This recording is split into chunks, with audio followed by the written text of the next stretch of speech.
আজকে সাদিয়া এমন একটা জায়গায় গিয়েছে যে আপনাদের এত ভালো লাগবে দেখে। তো আমি তো পুরাই মানে অবাক হয়ে গিয়েছি। এই যে আমরা কিন্তু আসছি বসুন্ধরা সিটিতে। তো এর ভিতরে যে এরকম বাচ্চাদের খেলার জন্য মানে অনেক কিছু আছে আমার চিন্তারও বাইরে। হ্যালো এভরিওয়ান, সবাই কেমন আছেন? আলহামদুলিল্লাহ আমরা সবাই ভালো আছি। বাচ্চারা ঢাকায় এসেছে আর কোথাও ঘুরতে যাবে না, এমনটা কি হয়? তো বাচ্চারা বাহানা করলো যে ঢাকায় যেহেতু এসেছি এখানে একটু ঘুরবে। তো কোথায় যাব ভেবে ভেবে না পেয়ে তো বসুন্ধরা সিটিতে এসেছি। এই বসুন্ধরা সিটির পাশেই যে টগি ফান ওয়ার্ল্ড এরকম একটা বাচ্চাদের খেলার জন্য জায়গা আছে, আমি এটাই জানতাম না। ফার্স্টে কিন্তু আমরা টগি ফান ওয়ার্ল্ডের ওই দিকেই গিয়েছি। আর এরপরে কিন্তু আমরা ভাবছিলাম বাহির থেকে যে ভিতরে যাব কি যাব না। আসলে এর ভিতরে যে কি আছে আমাদের ধারণা ছিল না, কারণ এর আগে কিন্তু আমরা এগুলো কখনোই কোথাও দেখি নাই। তো আমরা ভাবছিলাম হয়তো বা অল্প কিছু খেলা আর আইটেম আছে এখানে, আর মেবি ছোটদের এরকমই কিছু ভেবেছিলাম। তবে এখানে কিন্তু বড়দেরও আর বাচ্চাদের মানে সব ধরনেরই খেলা, রাইড আর হচ্ছে যে গেমস আছে। প্রথমে কিন্তু সাজিয়ার জন্যই মানে ওখানে যাওয়া, আর টিকিট কাটা হয়েছে, মানে আমরা সবাই দেখব আর সাজিয়ার জন্যই টিকিটটা মূলত কেটেছি। তো প্যাকেজ নিয়েছিলাম, এতে সাজিয়ার সুবিধা হয়েছে, কারণ আমি যদি একটা একটা করে খেলাতাম তাহলে অনেক বাজেট হয়ে যেত, আর প্যাকেজ কিনলে অল্পর ভিতরে হয়ে যায়। তো প্যাকেজটা শুধু সাজিয়ার জন্যই কেনা হয়েছে, এটা অন্য কেউ আর উঠতে পারবে না।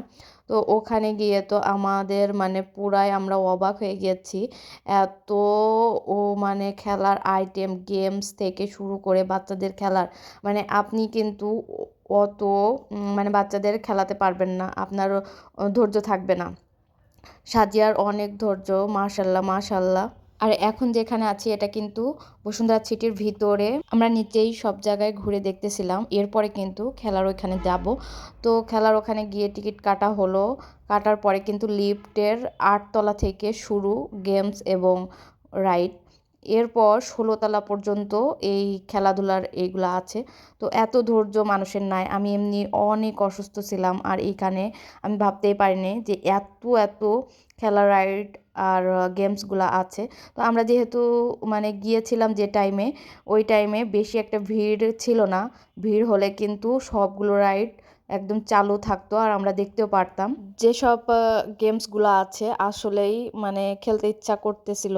সোয়াইবেরও খেলতে ইচ্ছা করতেছিল, নূরেরও খেলতে ইচ্ছা করতেছিল, কিন্তু অনেক বাজেট ছিল, এর জন্য কিন্তু আমরা ওটা নিই নাই। তো আমরা এমনি জাস্ট সাজিয়াকে উঠাতেই ভিতরে গিয়েছিলাম সবাই মিলে একটু দেখার জন্য। তো সাজিয়া কিন্তু অনেক মজা করেছে।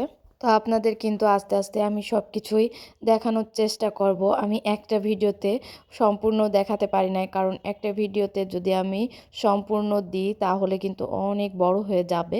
আর এটা কিন্তু আপনাদের ধৈর্যেরও একটা ব্যাপার, ধৈর্য ধরে দেখা আসলে অনেক কষ্টকর। এর জন্য এই যে আমরা চলে এসেছি 8 তলায়। তো 8 তলা থেকে কিন্তু শুরু। তো এখানে যে ফার্স্টে দেখলাম ঘোড়া। তো সাজা কিন্তু মানে এই যে গিয়ে কিন্তু ঘোরাতে উঠবে, আর ওর হাতে একটা ব্যান্ড মতো স্টিকার দিয়ে দিয়েছে, মানে ওটা দেখলেই সবাই বুঝবে যে ওর প্যাকেজ কেনা আছে। তো আলাদা করে ওর কোনো টাকা দেওয়া লাগবে না। তো সবাই ওকে হেল্প করতেছিল, ও উঠেছে, আর এটা যখন চালু করলো ও অনেক মজা করেছে কিন্তু। তো আপনারা যখন ঢাকায় যাবেন আর বসুন্ধরা সিটিতে যাবেন, এই রাইড আর গেমসগুলো কিন্তু একদম মিস করবেন না।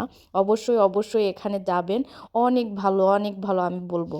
ভিডিওটি আপনাদের কাছে কেমন লেগেছে অবশ্যই কমেন্ট বক্সে জানিয়ে দিবেন, আর ভিডিওটি ভালো লাগলে অবশ্যই লাইক কমেন্ট শেয়ার করতে ভুলবেন না।